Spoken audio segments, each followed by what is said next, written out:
The Asian financial crisis of 1997 was one of the most significant economic events in modern history. It had far-reaching effects on the global economy and the lives of millions of people. In this video, we will explore the causes and effects of the Asian financial crisis and examine how the IMF helped solve the crisis. Hello guys, this is Shweta and welcome to the world of WallStreetMojo.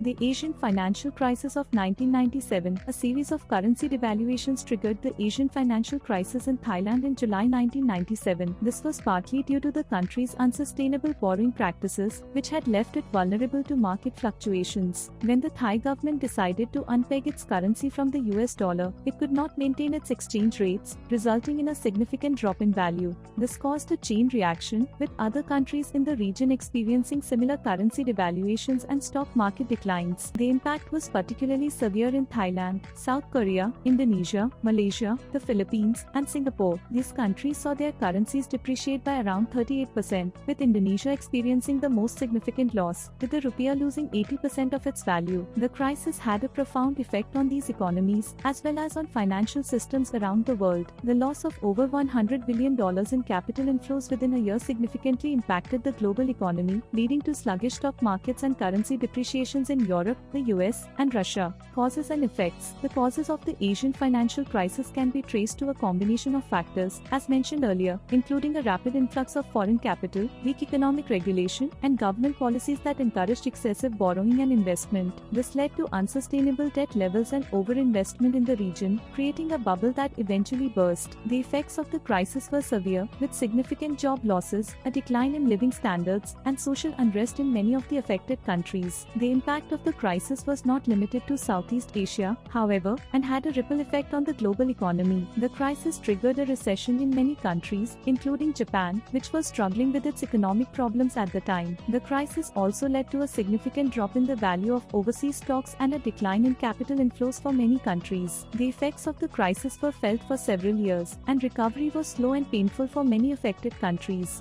In the long term, however, the crisis had some positive effects, as it led to improvements in financial regulation and oversight in many countries. It also highlighted the importance of sound economic policies and the dangers of excessive borrowing and investment. Today, many countries affected by the crisis have more robust and stable economies due to the lessons learned from this challenging period.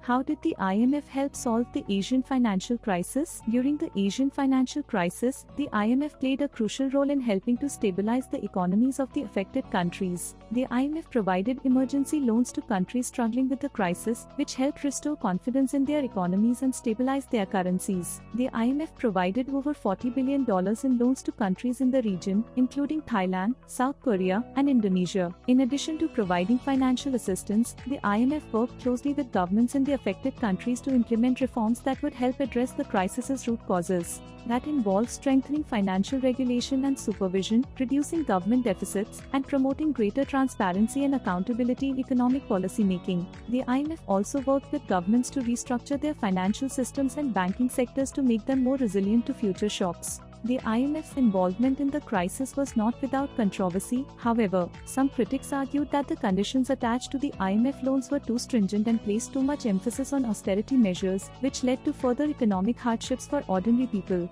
Others argued that the IMF's involvement in the crisis was a form of neo-colonialism, as it gave Western governments and financial institutions significant influence over the economic policies of developing countries. Despite these criticisms, the IMF's role in the Asian financial crisis is widely seen as crucial in helping stabilize the affected economies and prevent a broader global economic crisis. We'll end the video with this, and we hope you learned a lot. Before you leave, don't forget to subscribe to the channel, give this video a like, and share it with others. We'll see you in the next one.